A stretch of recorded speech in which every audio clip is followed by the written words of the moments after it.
राम राम। तब महादेव जी ने हंसकर कहा, न कोई ज्ञानी है न मूर्ख। श्री रघुनाथ जी जब जिसको जैसा करते हैं वह उसी क्षण वैसा हो जाता है। याज्ञवल्क्य जी कहते हैं, हिमालय पर्वत में एक बड़ी पवित्र गुफा थी।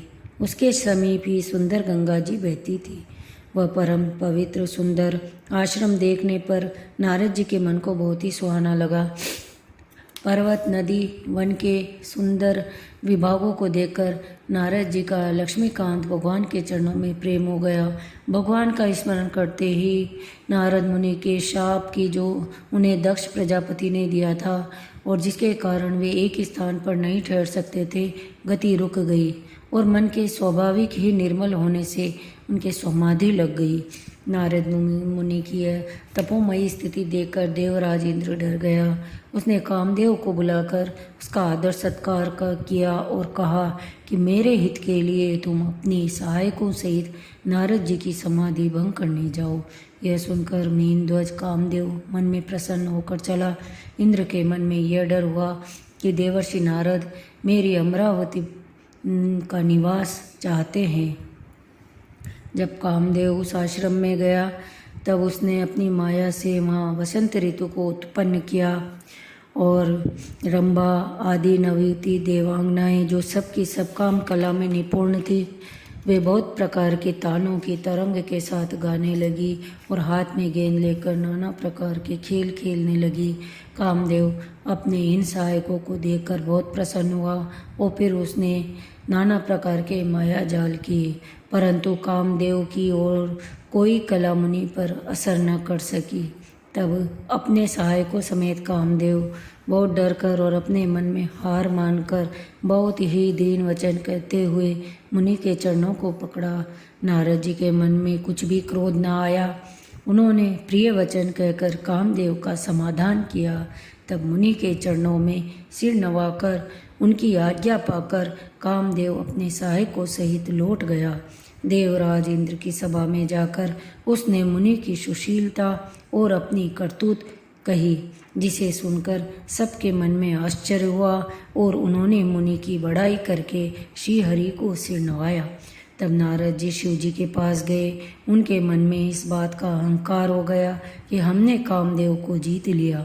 उन्होंने कामदेव के चरित्र शिव जी को सुनाए और महादेव जी ने नारद जी को अत्यंत प्रिय जानकर इस प्रकार शिक्षा दी कि हे मुनि, मैं तुमसे बार बार विनती करता हूँ कि जिस तरह यह कथा तुमने मुझे सुनाई है उस तरह भगवान श्री हरि को कभी मत सुनाना। चर्चा भी चले तब भी इसको छिपा जाना। यद्यपि शिव जी ने यह हित की शिक्षा दी तब नारद जी को यह अच्छी न लगी। हे भरद्वाज, अब सुनो, हरि की इच्छा बड़ी बलवान है। श्री रामचंद्र जी जो करना चाहते हैं वही होता है, ऐसा कोई नहीं जो उसके विरुद्ध कर सके। श्री शिव जी के वचन नारद जी के मन को अच्छे नहीं लगे, तब वे वहाँ से ब्रह्मलोक को चल दिए।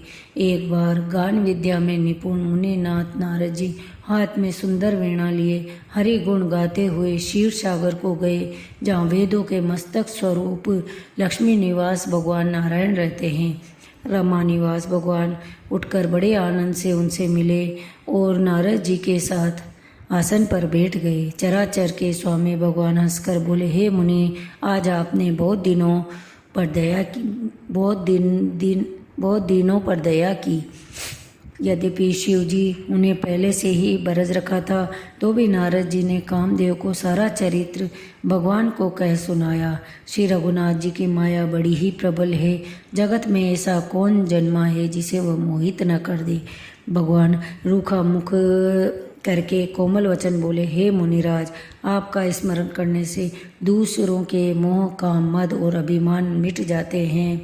फिर आपके लिए तो कहना ही क्या। हे मुनि सुनिए, मोह तो उसके मन में होता है जिसके हृदय में ज्ञान वैराग्य नहीं है। आप तो ब्रह्मचर्य व्रत में तत्पर और बड़े धीर बुद्धि हैं, भला कहीं आपको भी कामदेव सता सकता है क्या। नारद जी ने अभिमान के साथ कहा, भगवान, यह सब आपकी ही कृपा है। करुणा निदान भगवान ने मन में विचार कर देखा कि इनके मन में गर्व के भारी वृक्ष का अंकुर पैदा हो गया। और मैं उसे तुरंत ही उखाड़ फेंकूंगा, क्योंकि सेवकों का हित करना हमारा प्रण है। मैं अवश्य ही वह उपाय करूंगा जिससे मुनि का कल्याण हो।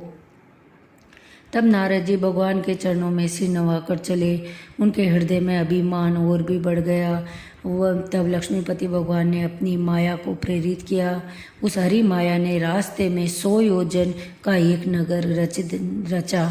उस नगर की भांति भांति की रचनाएं लक्ष्मी निवास भगवान विष्णु के वैकुंठ से भी अधिक सुंदर थी। उस नगर में शील निधि नाम का राजा रहता था, जिसके यहाँ असंख्य घोड़े, हाथी और सेना के समूह थे। उसका वैभव और विलास 100 इंद्रों के समान था। मुनि नारद उस नगर में गए। नगर निवासियों ने उन सब हालचाल पूछा। सब समाचार सुनकर वे राजा के महल में आए। राजा ने पूजा करके मुनि को आसन पर बैठाया। फिर राजा ने राजकुमारी को लाकर नारद जी को दिखलाया और पूछा, हे नाथ, आप अपने हृदय में विचार कर इसके सब गुण दोष कहिए। उसके रूप को देखकर मुनि वैराग्य भूल गए और बड़ी देर तक उसकी ओर देखते रह गए। उसके लक्षण देखकर मुनि अपने आप को भी भूल गए। हृदय में हर्षित हुए, पर प्रकट रूप में उन लक्षणों को नहीं कहा। सब लक्षणों को विचार कर मुनि ने अपने हृदय में रख लिया और राजा से कुछ अपनी ओर से बनाकर कह दिया। राजा से लड़की की सुलक्षण कहकर नारद जी चल दिए और उनके मन में यह चिंता थी कि मैं जाकर सोच विचार कर वही उपाय करूं जिससे यह कन्या मुझे ही वरे। इस समय जब तब से तो कुछ नहीं हो सकता। इस समय तो बड़ी भारी और विशाल सुंदर रूप चाहिए, जिसे देखकर राजकुमारी मुझ पर रीझ जाए और जयमाल मेरे गले में डाल दे। एक काम करूं कि भगवान से सुंदरता मांगूं। उनके पास जाने में तो बहुत देर हो जाएगी, किंतु श्री हरि के समान मेरा हितु भी कोई नहीं है, इसलिए इस समय में वो ही मेरे सहायक होंगे। उसी समय नारद जी ने भगवान विष्णु की बहुत प्रकार से विनती की। तब लीला में कृपालु प्रभु वहीं प्रकट हो गए। नारद जी ने बहुत ही दीन होकर सब कथा कह सुनाई और प्रार्थना की कि कृपा कीजिए और मेरे सहायक बनिए। हे प्रभु, आप अपना रूप मुझे दे दीजिए, किसी प्रकार से मैं उस राजकन्या को पा सकूं। हे नाथ, जिस तरह मेरा हित हो आप वही शीघ्र कीजिए। मैं आपका दास हूँ। अपनी माया का विशाल बल देख दीन दयालु भगवान मन ही मन हंसकर बोले, हे नारद जी सुनो, जिस प्रकार आपका परम हित होगा हम वही करेंगे, दूसरा नहीं। हमारा वचन असत्य नहीं होता।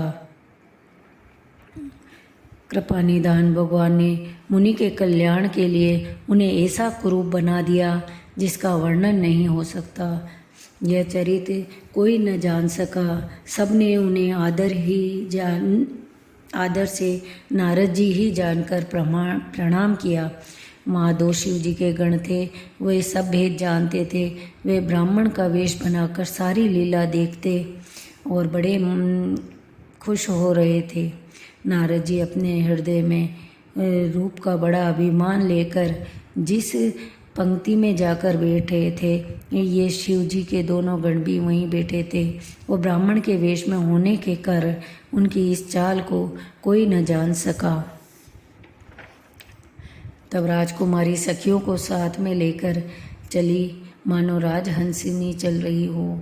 वह अपने कमल जैसे हाथों में जयमाला लिए सब राजाओं को देखती हुई घूमने लगी।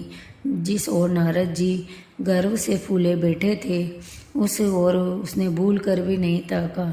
नारद मुनि बार बार उचकते और छटपटाते। उनकी दशा देखकर शिवजी के गण मुस्कुराते और हंसी उड़ाते। कृपालु भगवान भी राजा का शरीर धारण कर वहाँ पहुँचे। राजकुमारी ने हर्षित होकर उनके गले में जयमाला डाल दी। लक्ष्मी निवास भगवान दुल्हन को लेकर सारी राजमंडली निराश हो गई। मोह के कारण मुनि की बुद्धि नष्ट हो गई। इससे वे राजकुमारी को गई देखकर बहुत विकल हो गए तब शिवजी के गणों ने मुस्कुराकर कहा, जाकर दर्पण में अपना मुख देखिए। ऐसा कहकर वे दोनों भयभीत होकर भागे। मुनि ने जल में झांककर अपना मुंह देखा। अपना रूप देखकर उनका क्रोध बढ़ गया।